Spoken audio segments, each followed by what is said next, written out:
Hey, this is Heart Healing Fairy, and my guides were just having me look at these sort of dots that are connecting when it comes to your hypersensitivity,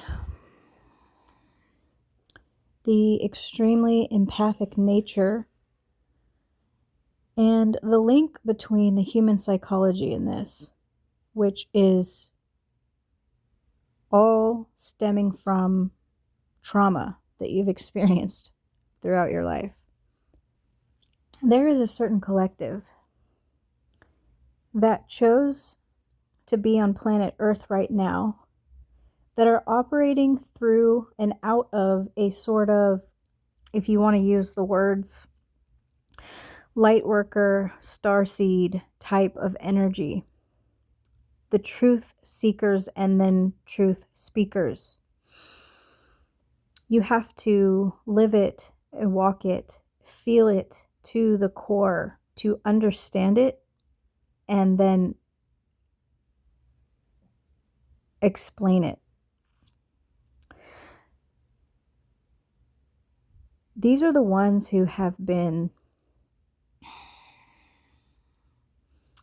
extremely neglected. You basically came into this planet Earth school realm, into a environment where there was no love, no real love.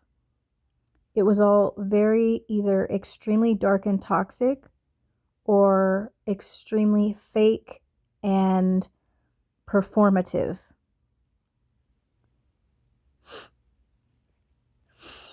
And throughout your life,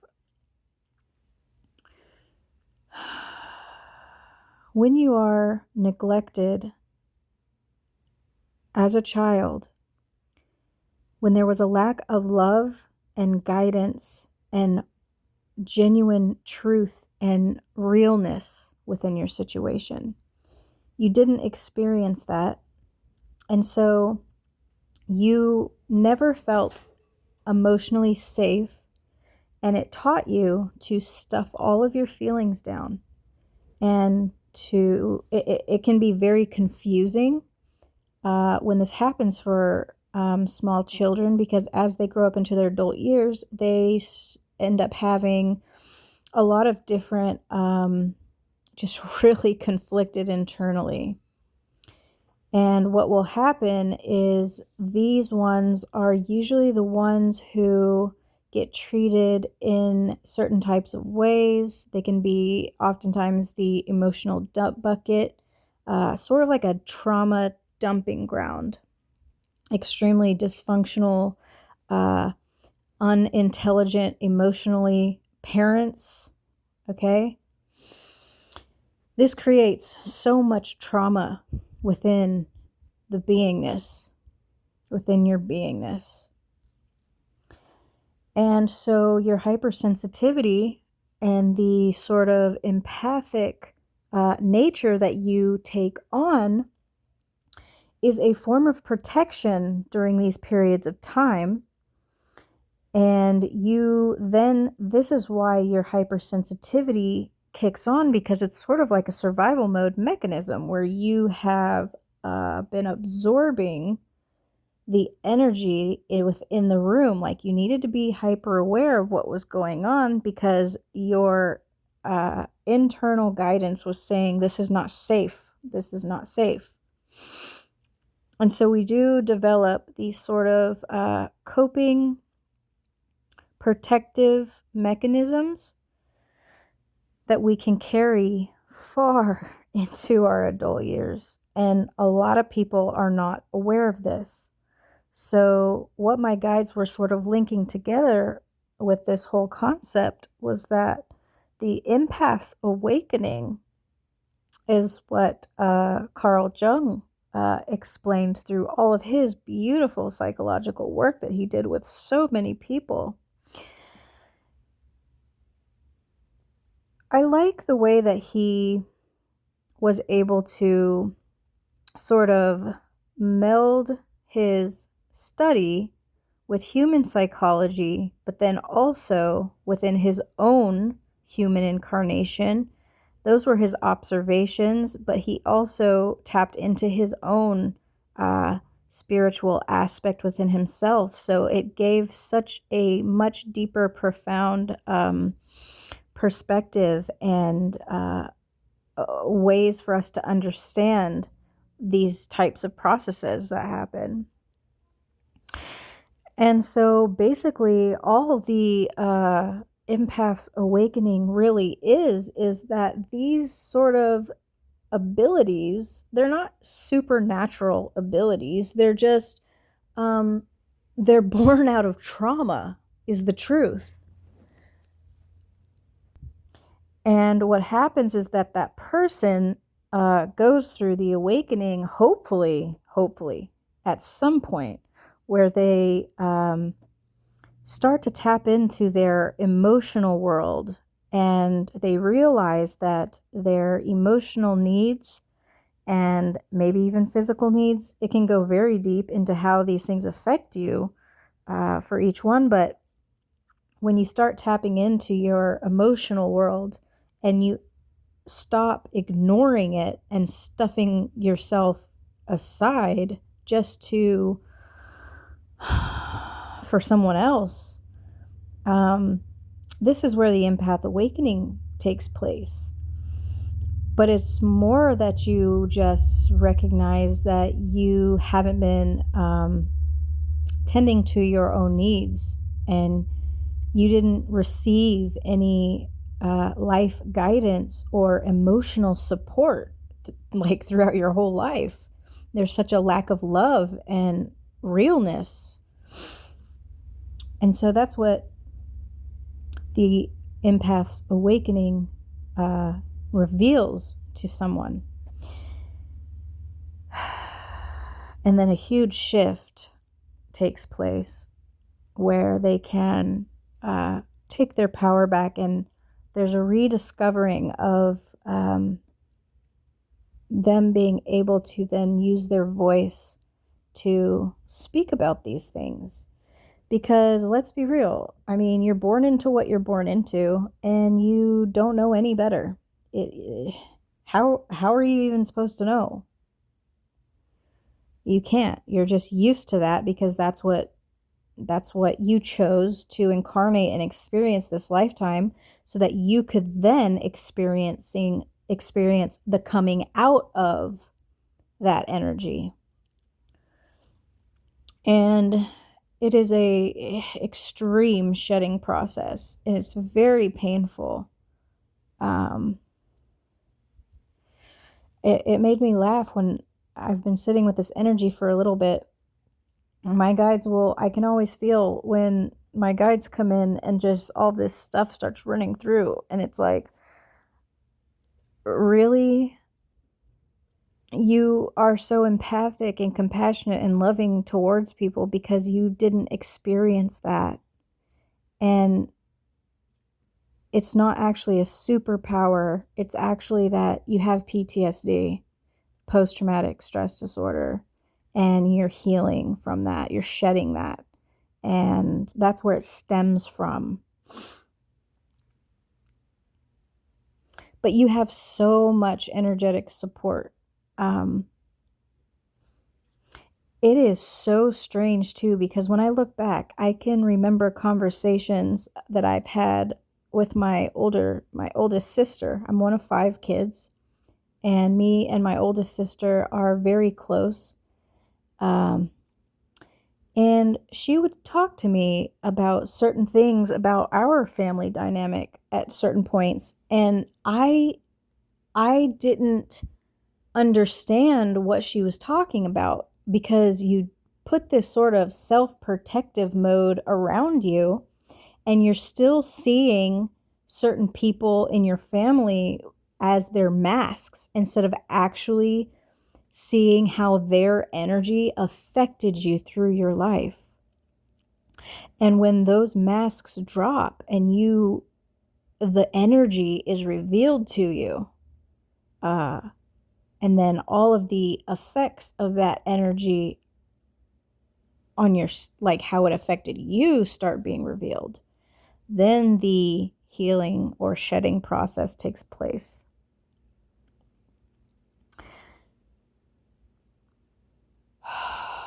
Not really sure why my guides had me explain it like that. I feel like there's been a really huge shift in my own awareness or perspective, maybe, where at one point it's sort of like you start out in the religious organizations. I come from a long line of Mormons, and I had a huge family on both sides that were go back in the Mormonism. I was taken out of it when I was young, but and then the next part of my life, 12 on, was pretty rough. But then when you kind of move out of organized religion, which I never got, I never resonated with that. Because it's really all about controlling people. I always felt so weird inside of church buildings where they were like robots. I'm not saying everyone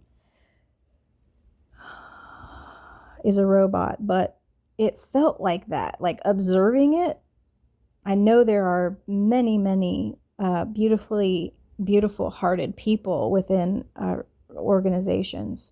So I'm not bashing anyone. But I just remember, like, as a child,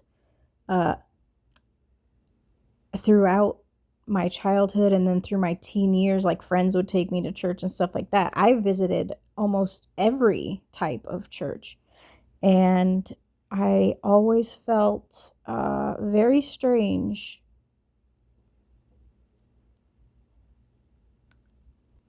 It's so like performative. And then my next phase was sort of a reprogramming of the mind, which I didn't understand that was what was happening. Right after my son was diagnosed with kidney disease and had a massive stroke at age 5, I and my dad also passed from a stroke at that time, and my best friend in the world, only loving support person that I had met up until that point, who had like pushed me. I play guitar and sing and stuff like that, and he was super supportive and like helped me come out of my shell, which was a beautiful period of time in my life. But he passed of ALS, so it was like 3 major towers like that at once. This was like 2017, right? And a random man popped up onto my feed that I started listening to. And through that phase, it was like a reprogramming of the mind. And I didn't realize that was happening, but I was so absorbed in the way that he spoke. And I thought to myself, like, why has no one ever told it to me like this before? Like, why has no one ever told me any of this before? I was completely mind blown. And I sat with him for probably 6-7 years, and it completely transformed a lot of very dark, depressive, self-loathing, insecure types of mind patterns that were still going in me. It was like a deep clearing. And it wasn't about, like I say very often, adopting another way of thinking, but it was more of a experiential, I'm telling you these things and try it and you see for yourself. And I will tell you, my world has just been like shift ever since. And then at a certain point, moving it all back to what I'm talking about with the empathic awakening and recognizing that about energy and these things, when I finally started to understand what my sister was talking about, it was almost like we started waking up from things at the same time, but our journeys were opposite each other. So it's like at this point when we talk, it's like we've caught up to each other where we've seen both sides of the coin. So very interesting unfolding, just for me personally, how it played out like that. And now up until this point, I think that is what it's really all about, is you will encounter energies that will resonate for you about certain things exactly when you need them. And so this sort of perspective shift through this whole message that I think that I'm trying to get across is that I feel like it's really moving away from a lot of the sort of woo-woo concepts when it comes to spirituality, what that means, like the words that we use.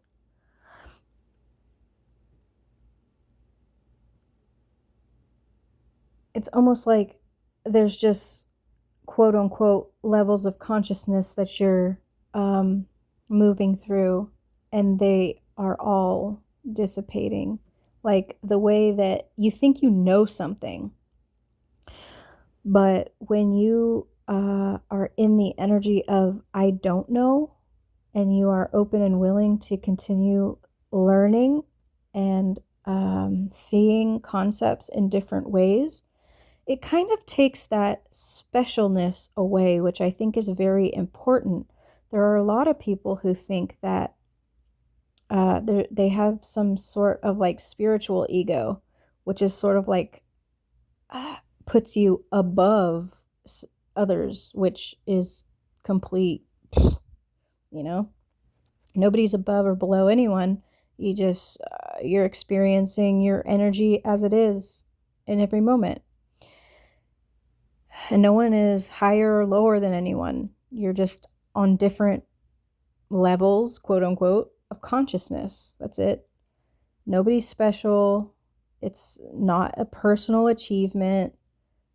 You're literally just living and learning through your own lived experience. And if you feel guided at some point to speak about it, then that's beautiful.